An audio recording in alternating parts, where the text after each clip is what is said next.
Do you know what makes your parts pop? Well, it's going to be those nice chamfers and radiuses and all those corners. Fusion has a lot of great options to help you level up your work without a lot of effort. And so today we're going to be talking about using all of those chamfering tools, deburring tools, so when you go in and grab your part, one, you're safe, and two, your part looks very professional. So this is actually going to be a two-part series, and I know what you're thinking. You're never going to do the second part. I am trying. I'm working on that.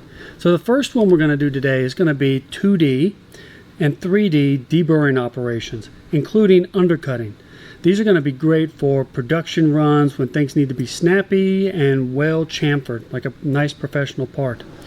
And then on the next video, because I tried to squeeze it into one, we're going to cover 4th axis chamfering, and also, I got to reorient here, 5th axis chamfering. So all the options that go along with that. So let's go ahead and get started with 2.5 and 3D chamfering.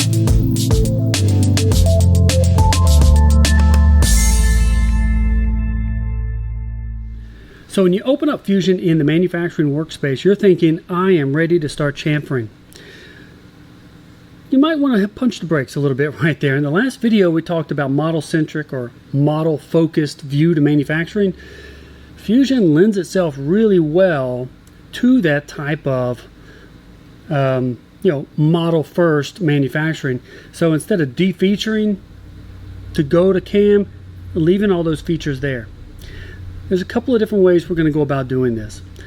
So let's go ahead and move to our first workspace for manufacturing, which is design. Some of these features simply cannot be deburred in manufacturing very easily.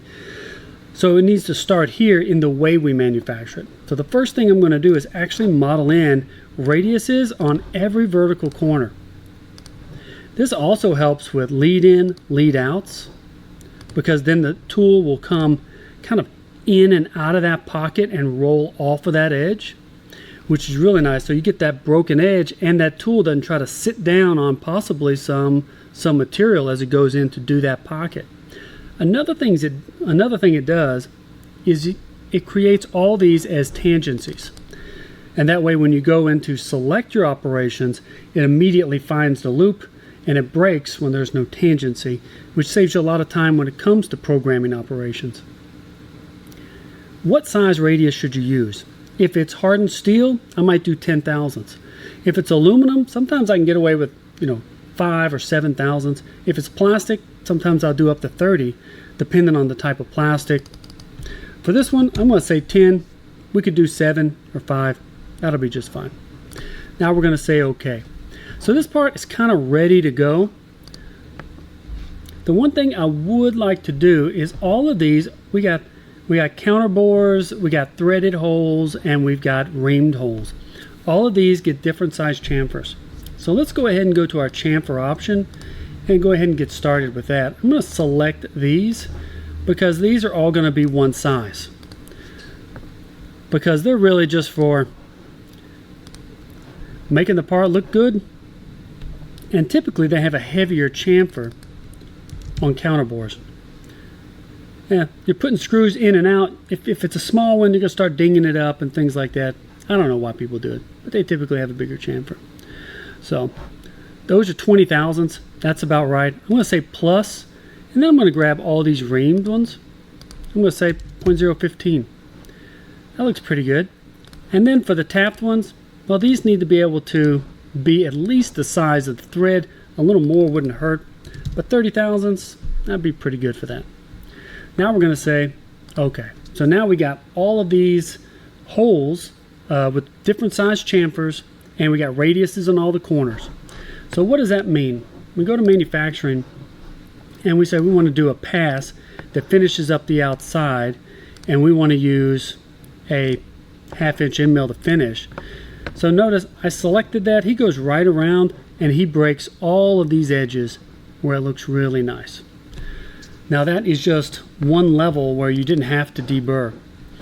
I can also select, this shape right here, this shape right here, and notice he kind of walks out of that So that really helps save some time in programming, and it saves time, you know, selecting, and it makes that part look good, keeps that from being dull or being too sharp. The next thing we'd want to do is probably handle all the holes, and for that we just simply go to a drilling knob. Now keep in mind, all of these chamfers are all different sizes. So by modeling them, instead of relying on a bunch of different drill operations, we can just say go to half inch. Now half inch won't do this, but it will do the inner one and all the other holes. Selecting our geometry, we'd want to use a diameter range, you know, 0.2 to 0.4, you know, it could be 0.45, doesn't matter. See, now it's picked out all the holes. That looks good, but it's gonna, you know, destroy that tool or just destroy this part. So when we go to heights, we're able to just say, do a chamfer.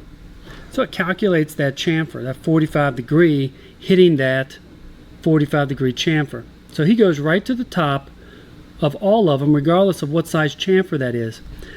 That's nice, right? It consolidates all those operations. We also want to say, hey, start at the whole top.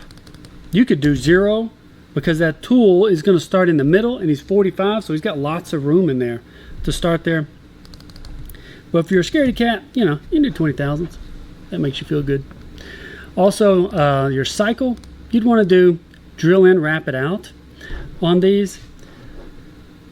You could do where it dwells. There's no need for that. But for the tool, keep in mind when you're deburring the outside of that part, you can let her rip with the RPM like 8,000. Max out your RPM if you're doing, you know, aluminum or something like that. But then when you get all of your flutes in contact, when he plunges in and he catches all that material and all those flutes hit at once, well, what happens is he starts pushing them back and forth, and you're picking up your deflection.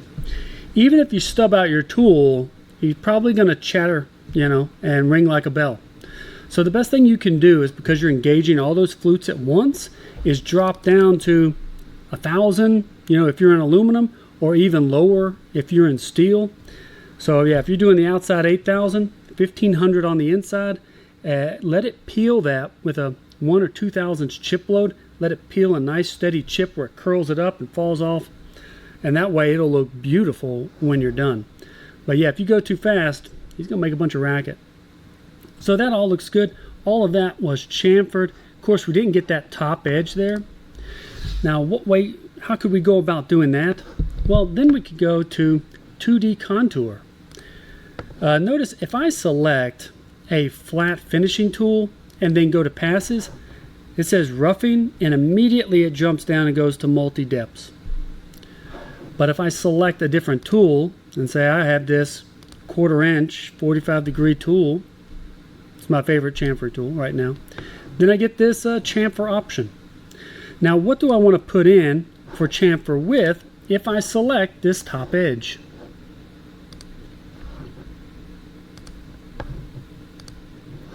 What he's doing is he's taking that top edge, and then when you tell it to go a depth, then he automatically slides out that 45 degree angle, which is kind of slick.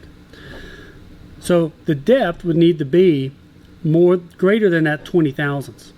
So when we go to passes, we need to have a depth offset of at least 30, if not 40 thousandths, to get it up to the higher portion of that tool, where you're going to get more cutting action than the bottom. And as for cutting width, had we not chamfered this, then we would definitely want to add how far it's going to cut into that part. But since we modeled it, there's no need for that. So we simply say, okay. And now all of these are going to be nice and deburred. Pretty clean. But now we got all of these horizontal edges here and all the way around. How can we do that? Well, if this is not a production part, if this is just we need to get it done real fast, well then there's a new option, relatively new, called Deburr. And it is that. It does just deburr. What kind of tools can it accommodate? Right here it says it can accommodate this guy. Let's see if it can do that. 45 degree cutter. He goes in and deburrs the entire part. anything that has not been modeled as a chamfer, he avoided all of that, and he just deburred the whole part. Now, he didn't walk down this edge or handle any of this. He just did those flat 2D chamfers.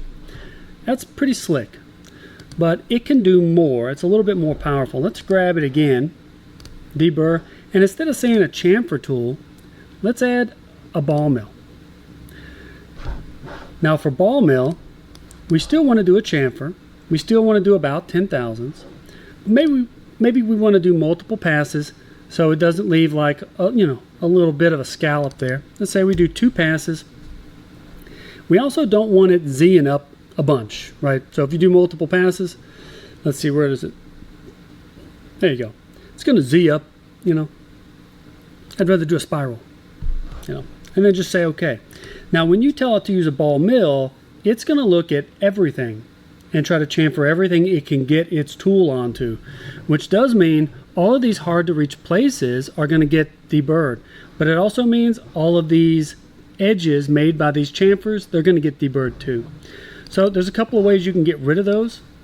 Is in the geometry tab, you can say don't do rounded edges, don't do circular holes, and don't do verticals. Then you can say okay, that's not going to be 100% efficient. Right? It's not going to work right out of the box.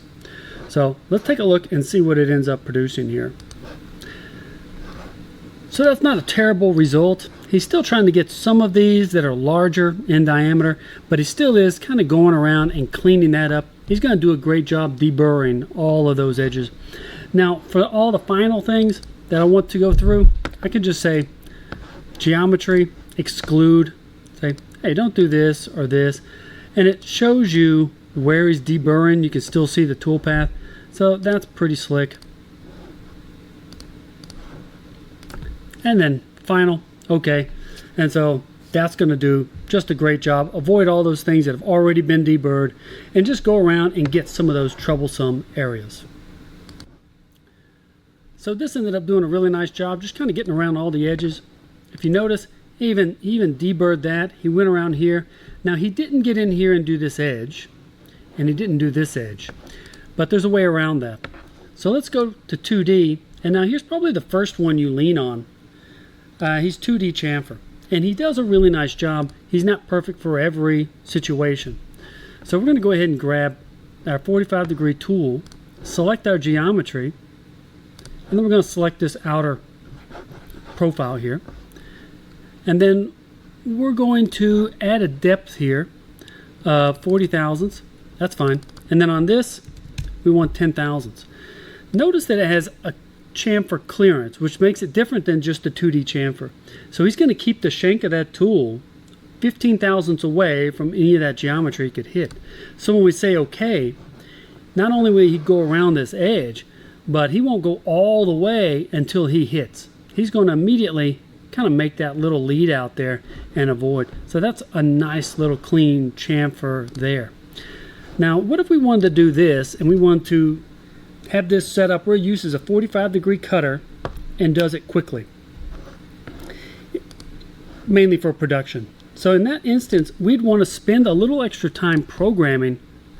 We'll hold down option here and use the trace option, this 2D trace option.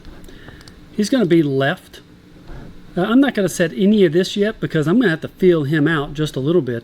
On lead in, lead outs, I'm going to say yes, yes, because we added that he's on the left, like he's climb cutting now. Another thing we might want to do is just say, I could use a little bit of, lead in, lead out, extra extension on that to make sure it blends just fine. So now, if we were going to deburr this part, notice that he goes straight up that part and it looks really good. That's going to be a fast way. If you're running production and you just need to get an edge deburred, then you can use lean on trace and he can help get that done. Okay, so the last thing we're going to chamfer on this video is we're going to grab 2D contour. We're going to grab this undercut and we're going to grab this tool that we found on Harvey, this back chamfer tool.